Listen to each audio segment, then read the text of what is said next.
When obtaining your capillary punctures, what you'll notice is that your supplies will be different from your typical venipuncture. And so looking at the photograph here, it starts with having that biohazard sharps container. You're always going to want to have your sharps container with you, within your arm's reach of distance, being able to dispose of your needles promptly and effectively.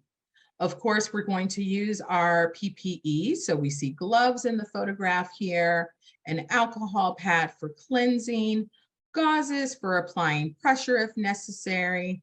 We use a lancet to create the puncture, bandages as needed for infants and adults, and of course, a lab coat wouldn't be bad either in assisting with your PPEs. With lancets, we have different types of lancets that we can use.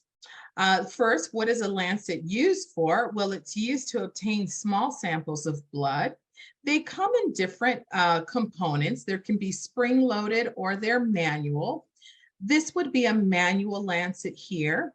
What you're seeing on the top is just the protective cover that lets us know that this lancet is in fact sterile and it's covering the needle. So this would be disposed of.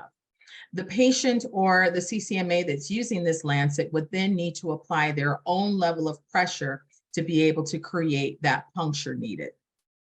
Now with the spring loaded, that's what you see here. These devices are spring loaded and they assist with being able to create the right amount of pressure and the right incision in order to be able to obtain an accurate capillary puncture.